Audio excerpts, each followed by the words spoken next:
What's up, everybody? It's Comodex, and welcome back to another premiere draft of Dominaria. So for our first pack here, looks like nothing really crazy in the rare and uncommon slot. I think Urgros is probably the coolest thing in our high rarities here. 6 mana for a 4/3 flyer is a bit expensive, but that extra ability where when it does combat damage to a player, it forces them to discard a card at random, and if they're out of cards, you get to draw a card instead is pretty nice. It's also a historic card. Obviously it's a legendary creature, as well as being in just one color, so it doesn't tie us down to two colors, so that's definitely a fine pick up there. But there is also some great common removal at instant speed, most of it as well. Shivan Fire, Ancient Animus, Vicious Offering, and Deep Freeze are all fine picks as well. You want to make sure you've got plenty of removal in this format to stop your opponent's crazy abilities on their bomb cards like Urgros, so maybe the pick's just a Shivan Fire here. I think Shivan Fire is the best out of these removal spells in my opinion, and I think I'll actually just scoop that up here over the Urgros. Urgros just seems a little expensive to me, even though it is still definitely good. I just don't really prefer it over the nice cheap removal. So this pack's pretty nice as well. We have a Knight of Malice, 2 mana for a 2/2 first strike hexproof from white, and if anyone controls a white permanent, it's a 3/2 first strike hexproof from white. We have Fungal Plots, which can really take over the game if it goes on a long time. This card will just give you tons of value, turning all of your creatures in grave into 1/1 saplings. The only thing that's a little awkward about this card is if you are in a green-black sapling deck and you have soul salvages, there's a little bit of like friction there between the two strategies. There's nothing in red that's that great. I guess there's a Garno would be red and black.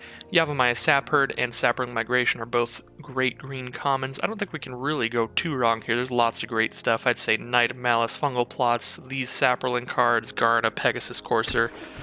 There's just tons of great cards in this format. I think this one's going to be a pretty easy Vicious Offering. We could also just take like an Academy Drake if I want to try to move into blue-red instead, but I do already have the Knight of Malice, so I'll pick up a second card that is pretty great in a color that I already have. Ooh, and then Kazarov is a black-red finisher. That would be the easiest card to pick here. If we're not taking that, if we're wanting to move out of our color here, we could definitely take a Skittering Surveyor. Then whatever colors we end up in, this card is very playable. It'll help us splash things or just help us get our correct mana in just a two-color deck. And then Baloth Gorger and Wrath are the best cards that aren't in our colors. We'd definitely be more prone to take Baloth Gorger simply because we already have black and red cards. If we take Wrath, we're not going to end up white, blue, black, and red. But with Baloth Gorger, maybe we could be like black, green, and splash in red. So I think it's definitely between Surveyor and Kazarov on this pick. And I'm not actually sure that Kazarov is correct, but Kazarov is the coolest card here. Kazarov, the downside of Kazarov, as powerful as it is that it is very expensive, and there is lots of great removal at common in this set. You have Blessed Light in white, exile any creature for 5, Eviscerate in black, destroy any creature for 4, and those are both common. Deep Freeze is a common, so it does suck when you drop like 7 mana into one card and it just gets shut off with one little cheap common removal spell. So Kazarov not really unbeatable, but quite powerful if it doesn't get removed. And this pack is not as great. I think Llanowar Elves is definitely the best card that's still in this pack. So maybe we do try to move into like green-black saplings here, because I think that's a good sign to see a Llanowar Elves in here. I think it's just the best card here. We're not really missing a lot by not taking that Keldon Overseer, and there was really nothing in black. This pack's just not very exciting at all. Most of these cards are pretty mediocre. Rampaging Cyclops, I guess, is a decent red creature. It's a 4-mana 4/4. It does get -2/-0 if they block it with 2 or more creatures, but if you're in a board position where their creatures are just a bunch of 1/1 saplings, that doesn't really matter. And if they only have like one creature on board, then it's just straight up a 4-mana 4/4 that's pretty easy to cast. So I guess we can throw that in here. We do already have a red card. These green cards aren't exciting, and neither is the black card. Blood Tallow Candle, is a mediocre card that you can kind of put into any deck, just because it is removal, even if it is pretty expensive. So I think Academy Drake is probably the nicest card here, but pretty far from playing blue right now. Don't really want to try to move into that. I might just take a Bloodstone Goblin. 2 mana for a 2/2. Whenever you cast a spell, if it was kicked, it gets +1/+1 in menace till end of turn. So if we kick a Shivan Fire, if we kick a Vicious Offering, that can get bumped up. So we're either taking the 2 mana 2/2 in green or red, and we just have a few more red cards. I guess we just have one more red card there, but definitely seems like red is coming around in these packs slightly more than green at this point. So taking another Bloodstone Goblin there. And nothing great in our colors. We can take a Jousting Lance, that's fine. 2 mana, equipped creature gets +2/+0 and first strike during your turn for 3. Crowstone Druid is not unplayable, it's fine. 3 mana, 2/3 body, can block a lot of things. Then if you kick her in the late game, you could come back from like 5 life to 15 and just really get back in the game. I don't know, I'm just going to pick up the Lance there. I think we're pretty likely to have to cut green at the end here. And Garna did wheel, so that's a nice sign for black-red. I think we may be in the right colors. So Garna is a 5 mana 3/3 flash. When it enters the battlefield, return to your hand all creature cards in your graveyard that were put there from anywhere this turn. So you basically can set up an attack or a block where you're trading off a bunch of creatures and then flash in Garna afterwards, so that you just have all the value in the world. Say you just trade 2 of your creatures for 2 of their creatures and get them both back with Garna. Now you've got a 3/3 on the board, and once you cast those creatures, they have haste. Presumably you've sort of cleared the board. Garna can just do quite a bit. And the rest of these picks are going to be pretty easy. Just take the cards in our color. I'm going to go ahead and cut this Llanowar Elves now. I'm definitely not going to play a Rat Colony unless I just randomly get a million of them. Because that's a 2 mana 2/1 unless you have more of them. Even a 2 mana 3/1 is not great. So you really would want to have a million Rat Colonies for that to be playable. Alright, so we have some great cards here. I think the pick is going to have to just be Eviscerate here. This is just fantastic removal. 4 mana, destroy target creature, period. Just destroy whatever you need for 4, and it only requires 1 black mana. It's not even like the removal back in Ixalan that was like 2 black and 2 colorless, so it's not even color restrictive. You can cast it when you're kind of cut off from black. Very nice. We'd like to wheel Caligo Skinwitch the most here. I think this card's pretty great. It's a 2 mana 1/3 to block early game threats, or if you get it in the late game, 6 mana for a 1/3 that forces your opponent to discard 2 cards can be really nice, because if you're casting it in the late game, they're very likely to only have 1 or 2 cards in hand, both of which would presumably be pretty expensive, pretty powerful cards. So this is a difficult pick. We've got Eviscerate and Shivan Fire. Both of these are premier removal spells. Shivan Fire is faster, but Eviscerate can kill anything, so I think I will take Eviscerate over Shivan Fire. It's going to be basically impossible to wheel the Shivan Fire, but maybe we can wheel a Fiery Intervention. That's 5 mana for 5 to a creature, or alternatively you can destroy an artifact with it, so maybe we can wheel the Fiery Intervention, and if not that, I guess we can grab a Keldon Overseer. We'll see what comes back out of that pack. Wow, we are just getting paid off with tons of removal in this pack, which I think I'm fine with. I've got a bunch of, I've got some decent creatures and a bunch of mediocre creatures to kind of fill this deck up, so I'm okay to just take a giant stack of removal right now and not feel too bad about it. It's not like we don't have plays. So I am just going to pick up this Goblin Barrage, 4 mana, 4 damage, and if you sacrifice an artifact or goblin when you cast it, you also get to do 4 damage to a player or planeswalker. We'd like to wheel Gitu Chronicler. This card's very nice. Just bring back a removal spell in the late game. Can be a lot of value. Windgrave Acolyte's okay. Cyclops is okay. So either of those would be okay wheels. I think I would prefer the Chronicler, though, out of all of them. And now I'm just going to take a Vicious Offering. Just scoop up the removal. Let's just become black-red mono removal the deck. Pick up a Journey Mage here just because it fills out the 3-drop slot. It's definitely going to be kind of mediocre in this deck because we don't have a lot of wizards, so this is a 3 mana 3/2 with no abilities, basically. But I would like to get some more creatures in here, especially at 3 mana, because right now it looks like we're just playing a 2-drop and then another 2-drop on turn 3, and then a 4-drop because we're just so empty at our 3 mana cost cards. I think I can take a Stronghold Confessor here. Whisper, just you really want to have some token production here. It's definitely the best in like black-green. We don't have any token production right now. Soul Salvage is pretty good. Thallid Omnivore is absolutely fantastic in black-green. And actually, not the worst in just a regular creature-heavy deck. I don't know, this card is just bonkers in Saplings builds. So I feel like that might be the pick. I don't know, I'm going to go with Soul Salvage here. There's a Fungal Plots this late too, so if anybody's drafting Golgari Saplings, they're having a good time because they're about to get a Thallid Omnivore followed by a Fungal Plots. Probably not going to play any of these cards. I'm not going to hate draft because let's let the Sapling guy live the dream. Let's just take a run amok or something that I'm probably not playing. Probably not playing any of these, but I'll pick up the biggest creature. Nice thick Fire Elemental, 5 mana, 5/4. We did wheel the Fiery Intervention, so that's nice, and we wheeled the Cyclops and the Windgrace Acolyte.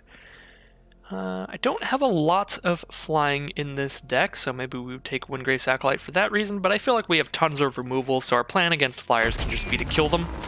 So we'll just take the bigger creature again, and this is a nice late Gitu Chronicler, very happy about that one. Now we're throwing cards in the sideboard. We'll see what we open up in our final pack here.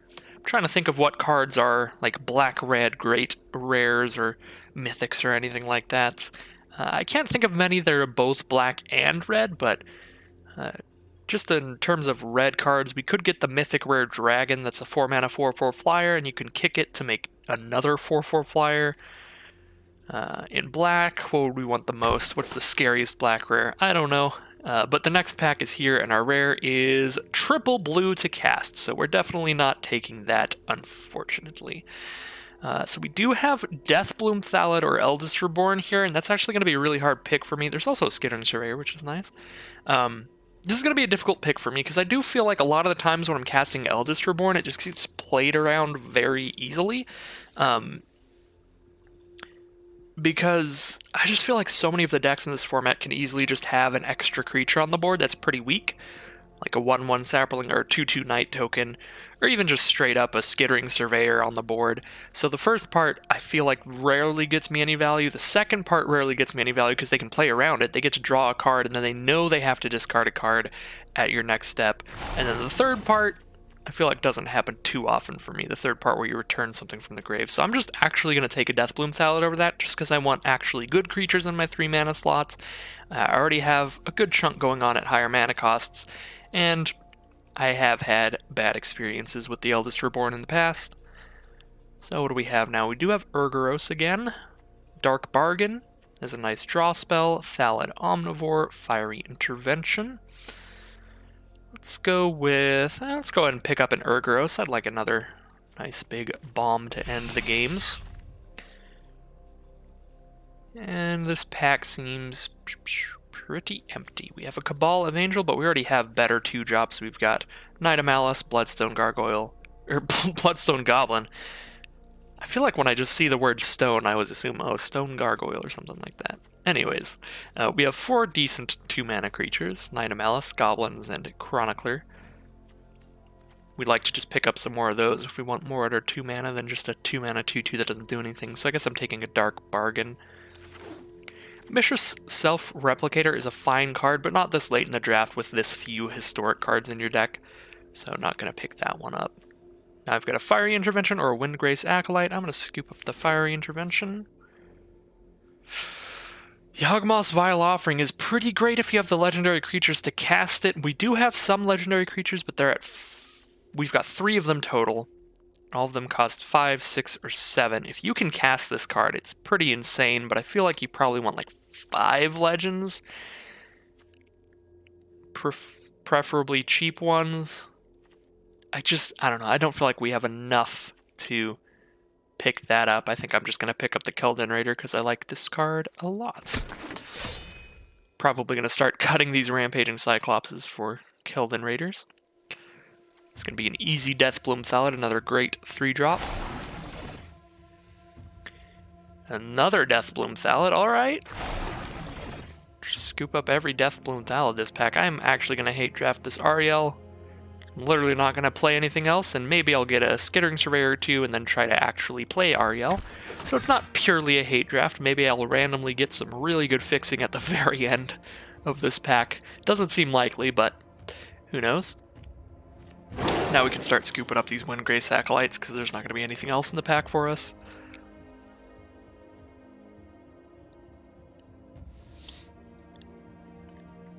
So this seems like the kind of deck that probably doesn't even want the Lance or the Run Amok. We just don't seem that aggressive. I'm going to have to go through and start picking and choosing some stuff to cut out here. I could maybe run a Thallid Omnivore now that I have triple Deathbloom Thallid. Just a good chunk of creatures to sacrifice. I'm definitely going to have to cut some 4-drops. That is just going to happen.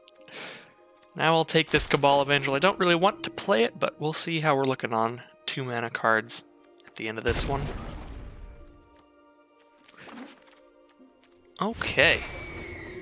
Got some gems for duplicate rares. Now we need to cut some cards. So Stronghold Confessor, that's a 4-mana card. You're just never going to cast this as a 1-mana 1/1 menace. So we'll add that to our giant stack of stuff that we're doing at 4 mana. I'm definitely going to turn that Deathbloom Thallid style off by the time I'm done here. So we've got 3... I think I can cut the Journey Mage. I think Drudge Sentinel's a little better than Journey Mage. If you don't have any other wizards. I guess we have a Gitu Chronicler, but that's just so rare that we'll draw both of those at the exact right time. Yeah, I think we can cut out a Cyclops. Probably cut out a Fire Elemental as well.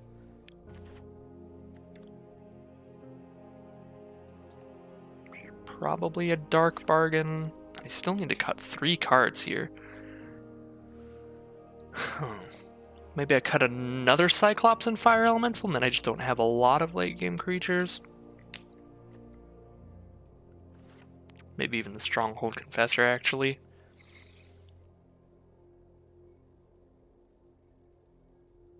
Two more cards to cut now. Drudge Sentinel feels like it's not doing a whole ton, but it can block like a really big creature forever if that creature doesn't have trample. So that can let us just sit there and wait to draw into our removal.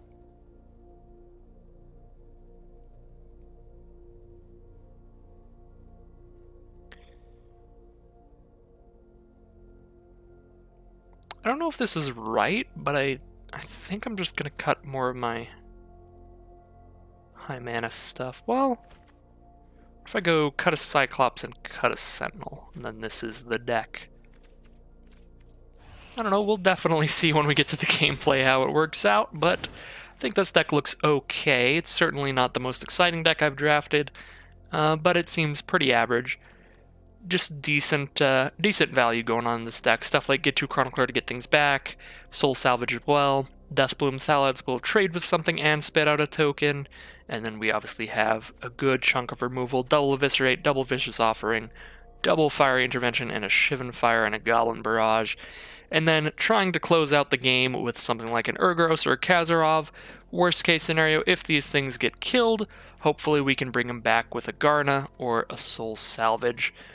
So, we have a plan, we have some decent cards, and we'll see what we can do with them.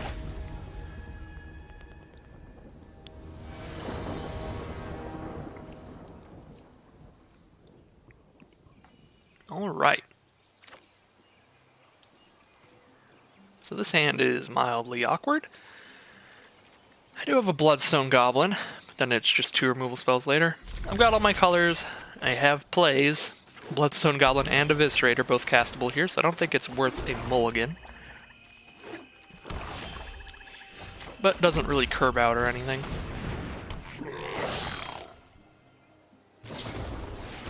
There's a Vicious Offering on our Bloodstone Goblin. Get that right out of the way. Looks like our opponent is stuck on 2 mana right now. And there's the third with the Phyrexian Swamp. That is one way to show off.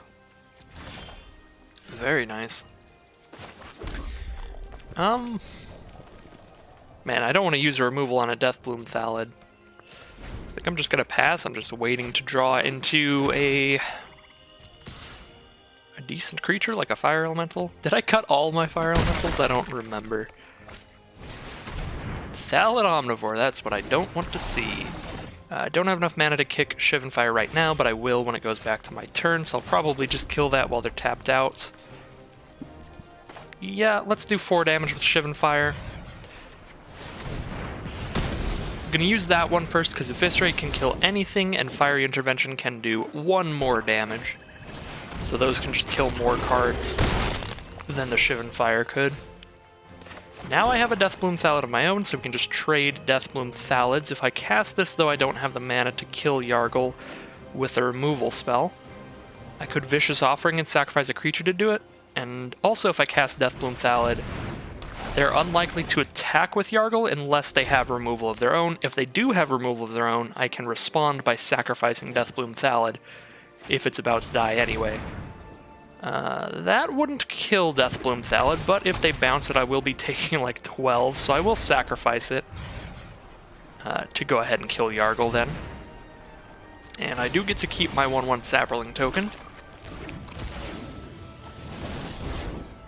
I think I will just take the 3 here, save the Saproling to trump block something larger later, potentially. We do still have Fire Elemental in our deck, so there comes that boy. With 4 toughness, which is able to survive any of those 3 power creatures. Hopefully Fire Elemental can hold the fort here against Professor Fancy Pants.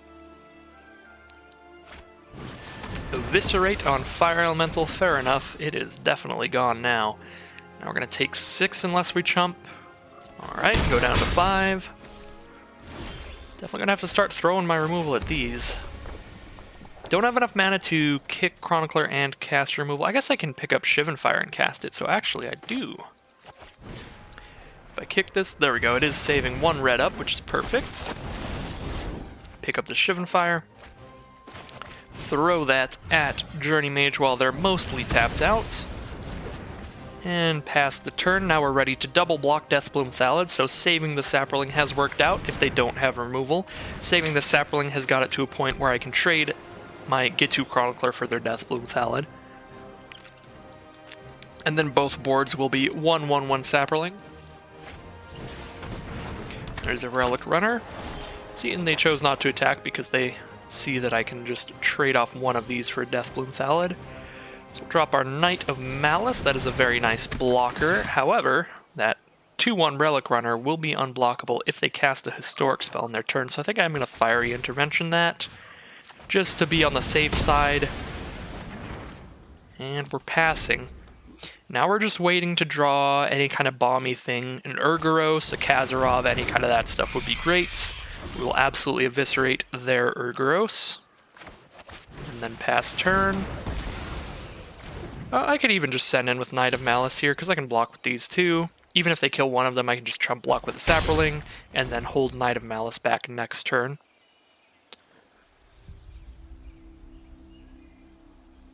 Four cards in hand for our opponent. I feel like our opponent has always just had plenty of backup plays at the ready. They have drawn some cards with Divination, so that makes sense. Well, we'll see what they got here. This could be a Fungal Infection. It's a Vicious Offering, fair enough. So even if they did that pre-combat, I would basically be forced to make that block anyway. Salad Omnivore doesn't do a whole lot for me, but I don't know if it's at the point where I want to discard it, so I think I'll probably just cast Salad Omnivore here. Because if I draw a basic land, I'll absolutely want to just drop Keldon Raider and discard that basic to draw a card. Let's see, I will play the Omnivore first. It looks like Omnivore did get countered by a Wizard's Retort. Your opponent drops a Skittering Surveyor, maybe drawing a third color. Nope, just an island, fair enough.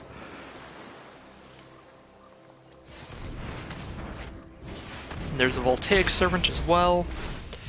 Passing the turn, they don't want to send into the first striker, and we did draw land, which is perfect. We're going to discard that to our Keldon Raider immediately to draw another card. And it is a Vicious Offering, so that makes me a little safer, but we do definitely still need to draw into some kind of way to win this game. Because currently, my opponent and I are just staring at each other. Man, my opponent really is just showing off that they have every jumpstart basic. I don't have quite that many, but I'm getting close. I'm just going to save this Swamp in my hand, because I don't remember if I have another Keldon Raider in this deck. I think I just have one, but just in case. Ice Manipulator is massively bad for me, especially with a Voltaic Servant out. They can tap 2 creatures. They can tap 1 right now, send in with Deathbloom Thallid, and then they can tap another one during my turn, which means they can have my whole field tapped by the time it goes back to their turn, which means they can definitely kill me. So I'm going to have to Vicious Offering that, because I can't really afford to trade that for a Keldon Raider. So yeah, Voltaic Servant plus Ice Manipulator is probably just going to kill me here, especially if I just hit a land. That is not quite lethal, but it's very close. They have the mana to tap one of my creatures and then tap 1 during their turn. So I might as well attack, because these are going to be tapped anyway.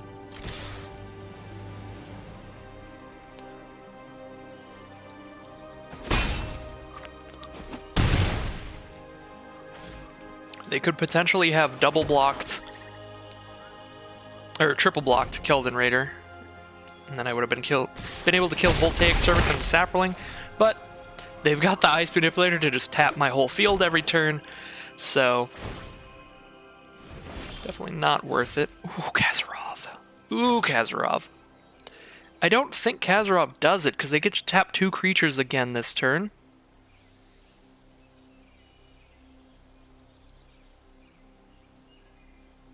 So if I drop Kazarov, I have 3 blockers. They tap 2 of them. They tap Kazarov, and they tap Keldon Raider, and they send in, and I take 2. So yeah, being able to double Ice Manipulator there just very much killed me. There is, unless I have 11 mana, I don't. I have 1 extra mana after I cast Kazarov, so I don't have the mana to do 2 to a creature here.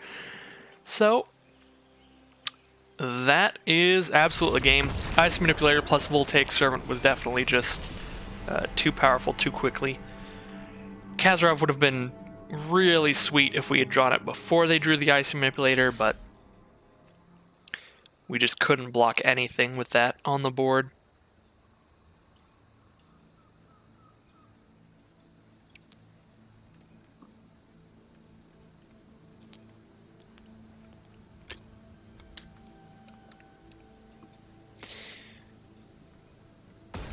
So I'm trying to think back on that if there was anything I could have done better, and I was thinking about maybe if I saved Fiery Intervention to be able to destroy something like an Ice Manipulator if that came up, maybe I would have done better. But if I had done that, they played like 4 artifacts after the Relic Runner that I Fiery Intervention came out, so I would have just taken 8 damage from Relic Runner anyway when I was at 5 life. So I would have died to Relic Runner if I didn't Fiery Intervention it. So I could not even have saved that intervention for the Ice Manipulator, unfortunately. Alright, our opponent starts with a Blood Tallow Candle, and they are in blue-white. Blue-white is one of the color schemes that can be heavily focused on historic. Blue-white does tend to focus on artifact-based historic. White-black tends to focus on like legendary-based historic. Alright, so they start with a Sergeant at Arms, just a 2/3 for 3. I think I'm good to just pass. Can save my Goblin Barrage for something stronger than that, because Deathbloom Thallid can just trade for the Sergeant at Arms. So we're just going to stare at each other for a bit. And we'll drop a Windgrace Acolyte next turn, try to get in there with flying. It looks like they've got the same plan with their Aven Sentry. Do have Goblin Barrage and double Fiery Intervention now, so I can kill that Aven Sentry in the future. We'll just drop Windgrace Acolyte right now. Alright, we did mill and Eviscerate, so I could bring that back with a Get-To Chronicler.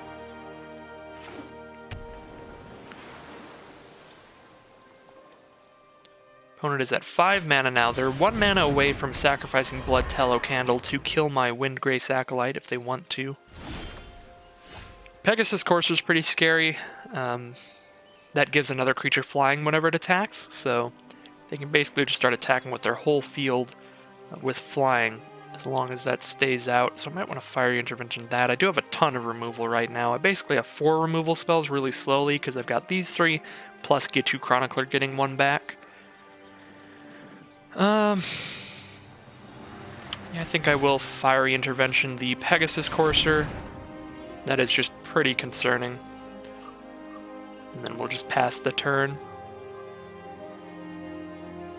Maybe I should attack with Windgrace Acolyte, actually, because once they play 1 more basic land, they have the Blood Tallow Candle mana anyway, so they're likely to Blood Tallow Candle and kill my Windgrace Acolyte. Unfortunately, they did have a Syncopate for my removal spell to just counter that.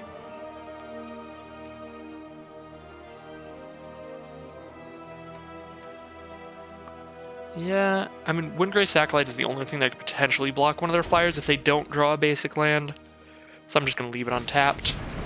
It's like they didn't draw a basic land, but they do have an Academy Journey Mage to bounce Windgrace Acolyte anyway.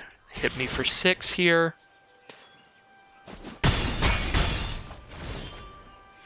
There's Kazarov. That's what I'm looking for. That'll be very nice in the future, but I'm 2 mana off from him. I can recast Windgrace Acolyte. If I do that, I could potentially block and trade with an Aven Sentry, but the thing is they can just sacrifice the candle the second they hit 1 more mana, so maybe it's better to Fiery Intervention again. I am going to Fiery Intervention again. I'm choosing to cast Fiery Interventions before I cast Goblin Barrage because if I hit 1 more mana, I can cast Bloodstone Goblin and Goblin Barrage in the same turn.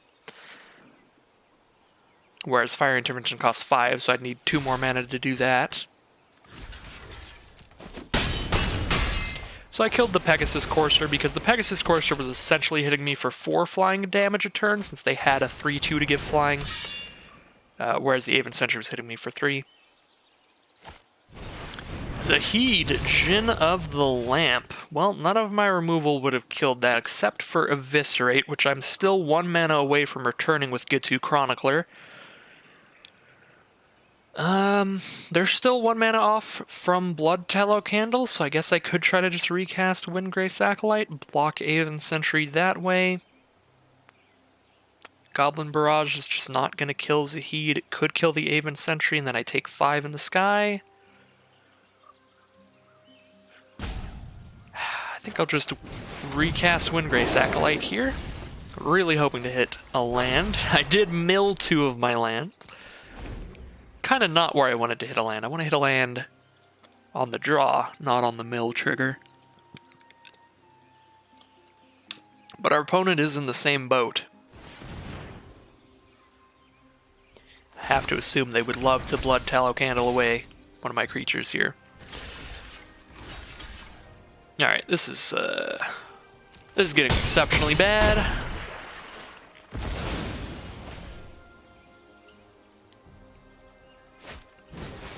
There's an Academy Drake as well with flying. I do have the mana to cast a Gitu Chronicler, but if I do that, if I just Gitu Chronicler back and Eviscerate, I block there and take 7. I'm down to 3 life with an Eviscerate and a Bloodstone Goblin. Then I cast Eviscerate to kill Zahid, Bloodstone Goblin to potentially block Sergeant-at-Arms, but then if they have the Blood Tallow Candle mana, I just die.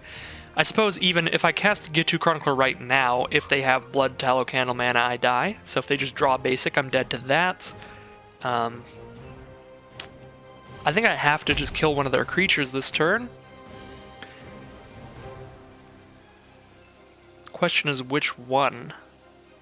Sergeant-at-Arms and Academy Drake both potentially do the same amount of damage. Sergeant-at-Arms is 3 power right now, but that's only because it has the short sword.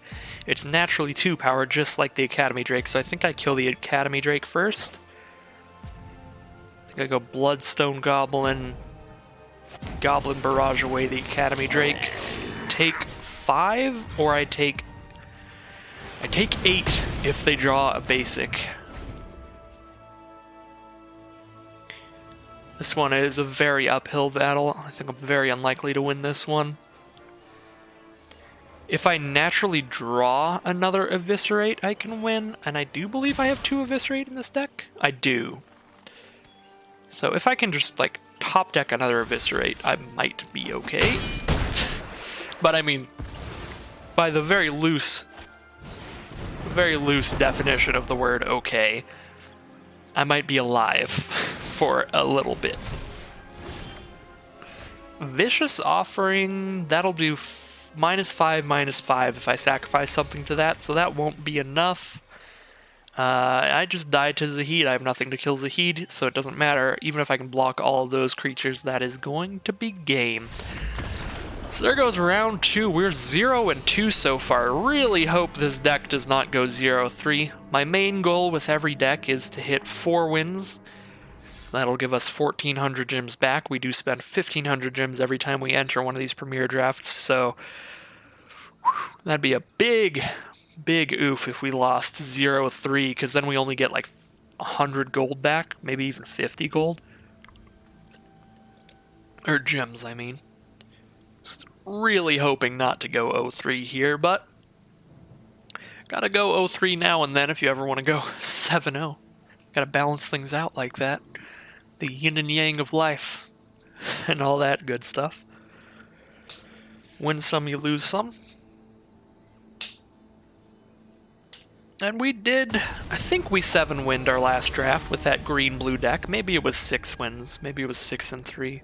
It's either 6 or 7. That was a really great run. So if we get punished here hardcore and just go 0-3, I can't feel too bad about that. We did have some great luck last draft.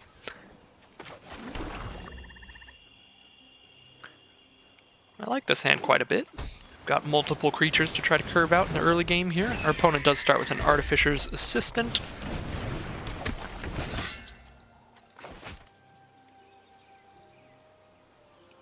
So they may be playing a lot of historic cards. Blue-red could be blue-red artifacty stuff. There's the Sage of Latnam and the Orcish Vandal. Both like to sacrifice artifacts. So there's like a blue-red artifact theme too. There's tons of themes in Dominaria, which is very cool. Tons of build-arounds and stuff like that. I'm going to send this Knight of Melisyn, because it's got first strike, so it'll just eat the goblin if they block. And I'm fine trading my Deathbloom Thallid for the goblin, since it'll spit out a Sapperling anyway. I don't really feel like I need to hold my Knight back to block anything. Actually, if they attack with both their creatures, I might just not block. Because then I can send back for 5. They're sending in for 5 right now. I think that's fine. That way we can crack back. And I may even just eviscerate the Artificer's Assistant, because it's kind of a 2-for-1. I'm killing the Assistant and their Frenzied Rage off of that one play, and it is a 3/2 Flying Menace, so that is never going to be blockable.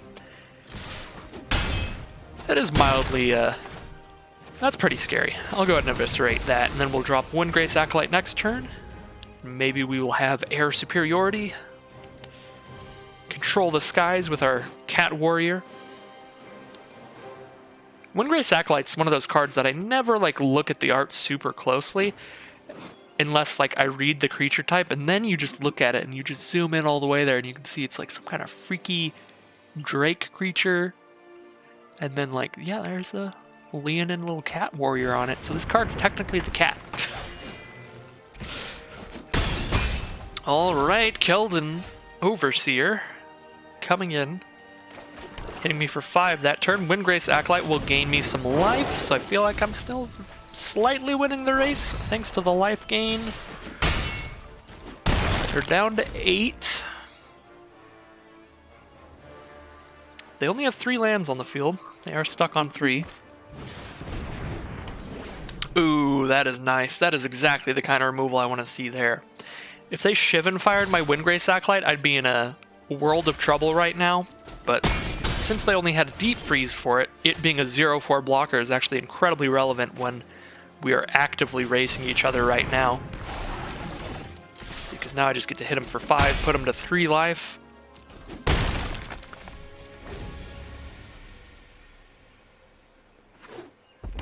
Alright, they're at 4 mana now. Opening up a world of possibilities.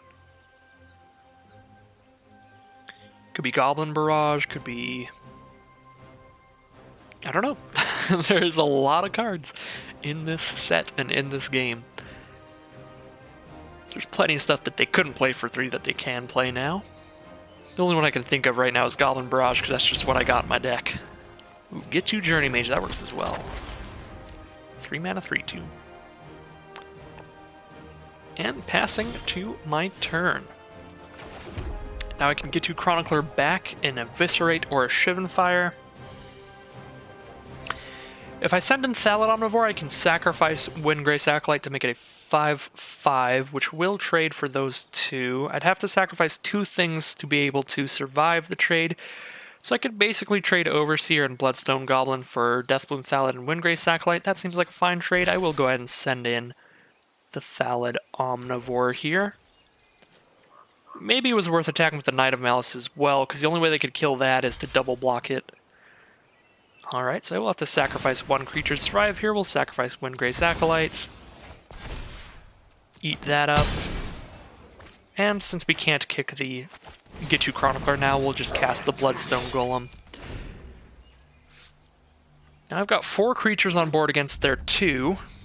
If any 2 of these creatures break through, that will be lethal.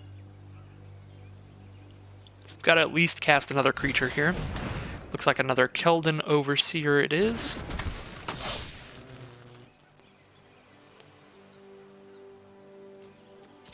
Heading back to my turn, another Deathbloom Thallid. I think I'm just going to cast the Deathbloom Thallid and get back in with the Thallid Omnivore. This is just going to keep eating their field. Trading off Deathbloom Thallids and then trading off the Saprolings that they produce.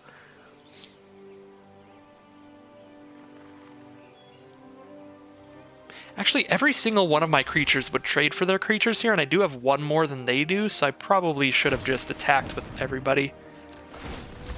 Because then I've had 1 more attacking creature than they did, so I'd put them down to 1 life and clear the board. I think that was definitely a punt. That should have been an Alpha Strike there. There's no red fog in this set, there's no like false orders or anything weird.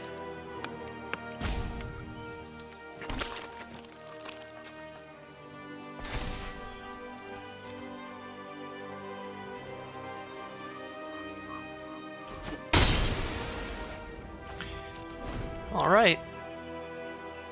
We're definitely winning slower than we should have. We should have absolutely sent in with everybody, but I'll do it this turn instead.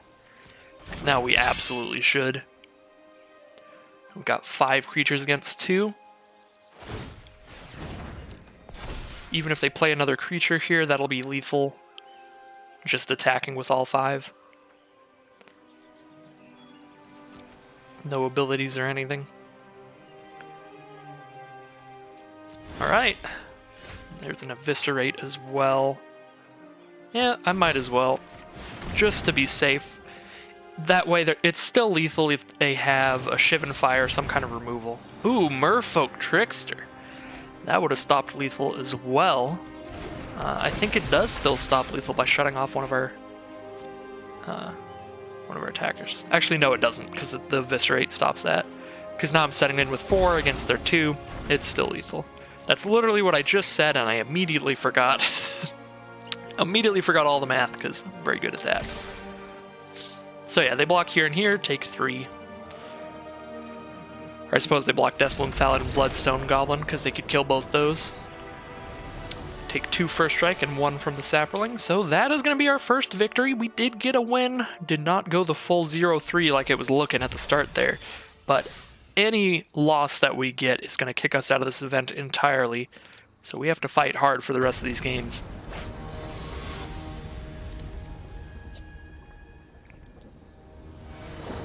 Alright, we're going to head into round 4 here.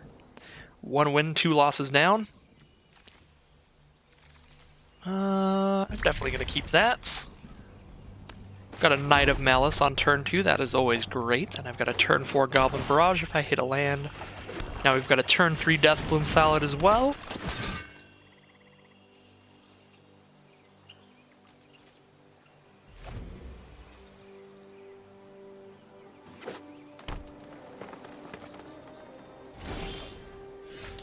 Alright. Deathbloom Thallid, send with the 2 first strike damage here. Even if they have a fungal infection, I'm fine. If they have a vicious offering, they could kill the knight. Looks like nothing. There's a plains from our opponent, so black, green, and white. The full Abzan right now. Or whatever it's called in Ikoria. I guess Ikoria did give all of the wedges new names. All of the enemies' 3-color pairs. I mean, Yavimaya Saphir does stop my field pretty well. It doesn't stop Knight of Malice, because I can first strike damage the Saphir and then just take 1. So yeah, we'll just Bloodstone Goblin, just keep sending in with Knight of Malice. Now we're not going to attack with Deathbloom Thallid, though.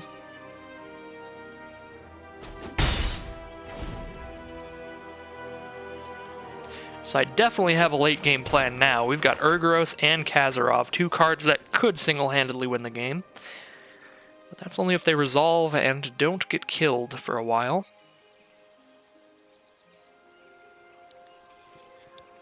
I am quite a few mana off from both of them, though.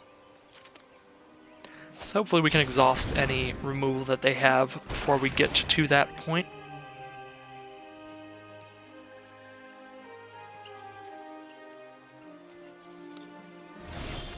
Grow from the Ashes did just grab another swamp there, so they are only 3 colors, it looks like.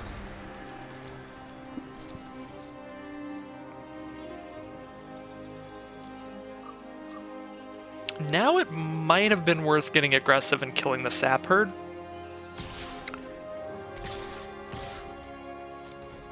But I think I can just trade a creature here.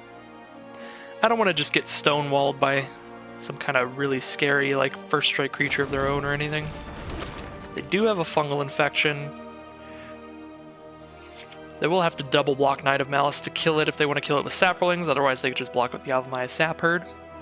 And then double block Goblin or something. They have 2 fungal infection?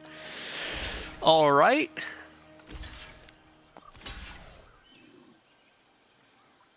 Now I definitely don't feel bad about not Goblin Barraging the Yavimaya Sap Herd, because they were going to have a million blockers either way.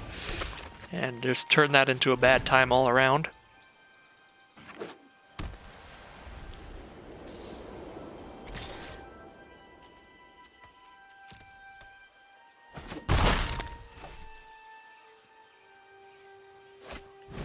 Ariel, Knight of Windrace. Now I'm extremely happy I did not blow this Goblin Barrage. Man, we needed it for that. Send in for 1, put him down to 15, because we're not going to chump block a 2-2.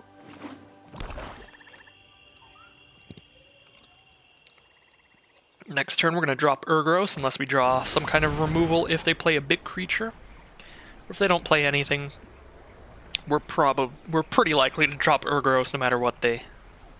no matter what we draw, I should say. If they're not casting a creature here.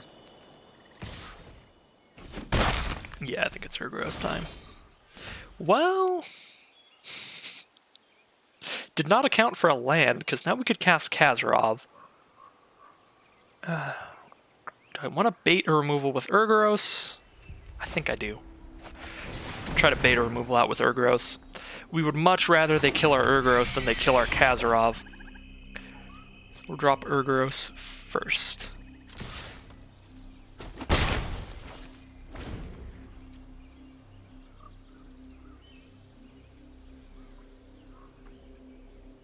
Because if they don't have removal, this isn't that much worse than Kazarov. It's still going to kill them pretty quickly. Kazarov just would have absolutely slammed them. There's no way on the planet I'm blocking that Yavimaya Sap Herd, because that'll just turn fungal infection into valid removal. I'm going to go for the attack before I cast Kazarov, because if the removal is a Blessed Light and I cast Kazarov, they can then just Blessed Light Kazarov instead at instant speed. Vicious Offering, just the same. They could have chose Kazarov instead if I cast that first. So we got the removal out of the way. And now, hopefully, Kazarov can stay. We'll see if they drew another removal spell. I would certainly hope not.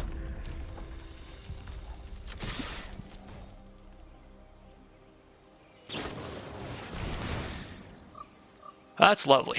Alright. They just have another removal spell. So we're hitting them for 1 damage a turn, and we've hit a top deck war. My least favorite thing in the entire game of Magic is when both players are just waiting to draw into something and we see who draws better. Second Vicious Offering. I should just Fiery Intervention first. Unless they have an Icy Manipulator in their deck, Fiery Intervention is going to be a better play here. Because I can Fiery Intervention and then I can still start poking them for 1 every turn. And Vicious Offering can also just do -5/-5, which is just as big as 5 damage. So this way I just keep the Sapperling as long as I can. Looks like they have a Whisper now. I can actually just Vicious Offering that without even sacrificing something, so we'll do that before I draw, so I have all my mana ready.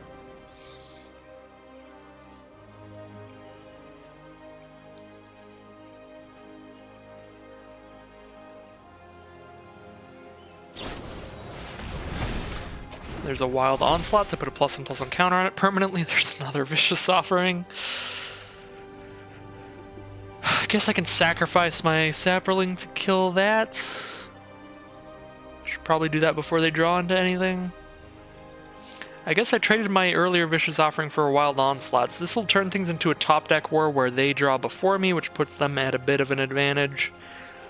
Which I'm not a fan of, but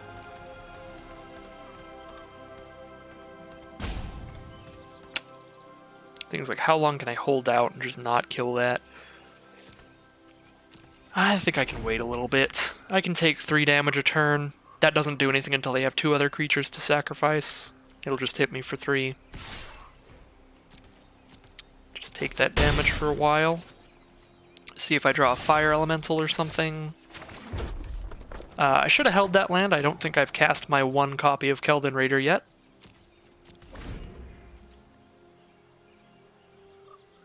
Kind of just do a lot of things by instinct when I play. It's one of my big downsides. I always think of what I should have done like right after I do something else. Garna's nice. Garna's not going to really use his second ability at all here, so I might just trade Garna for Whisper. Or I might just flash him in at the end step and then swing at him. Oh, they're just passing. That's weird. That's so weird. Okay. Yeah, I think I'm just going to cast Garna. Not going to get any of the return creatures value off of him, but hey, Eviscerates. Let's try to Vicious Offering Whisper now. Because now we have Eviscerate that can kill anything, even if it's more than 5 toughness. Okay. That worked out so far. They're down to 8 now. I mean, 4 cards in hand, they probably just have a ton more removal. Their deck is probably just all removal. This will be a long one. Dominaria games can go maybe a bit too long sometimes. I'm very excited for Amonkhet Remastered. I feel like that format got the balance between quick games and slow games down so well, because you could draft pretty slow, like mid-rangey and controlling decks, but you could also just draft super fast decks in the Hour of Devastation format. It was in triple Amonkhet, it was all just aggro. Everything was aggro. Jesus Christ! All right, so Mammoth Spider and then Slimefoot now. I would say that my opponent has handedly won the top deck war, as usual. Yep. I think this will probably be our 3rd loss, so 1 win and 3 losses. Not great. Not even good, I would say.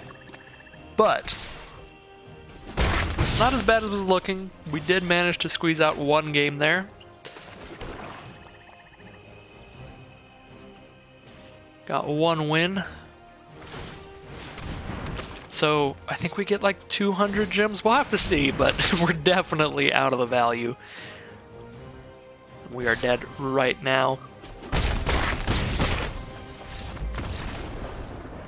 Yeah, not a whole lot to say about that game. I definitely don't have a perfect photographic memory of like every play that was made throughout the game. Maybe there was stuff I could have done better, but ending up in that top deck war was pretty brutal. I just hate when that happens. And then, as usual, our opponent just slaughtered us with their jaws off the top deck versus my pile of lands in general. So it looks like we get 100 gems. Groovy. Alright, so for 0 wins, you only get 50 gems. For 1 win, you get 100 gems. So we're down like 1,400 gems, which is pretty brutal. But thanks to the Magic Arena Content Creator Program and Wizards sponsoring me every now and then, I have gotten plenty of gems from that kind of those kinds of sponsorships and stuff. So we've still got quite a bit to lose before I'm out of gems, so we should be fine. So Zahid, Djinn of the Lamp, pretty cool rare out of our prize pack. It's just really nice to be able to cast a 5/6 flyer for only 4 mana. Definitely a lot of fun in Limited. Not really the craziest thing in Constructed, since it doesn't really do anything else, it's just a big flyer. But a cool card nonetheless. So, at the end of this video here, I'd like to thank you all for watching. If you want to see more of my content, just like, comment, subscribe, stick around on the channel, and I will be back again very soon for more Magic Arena content.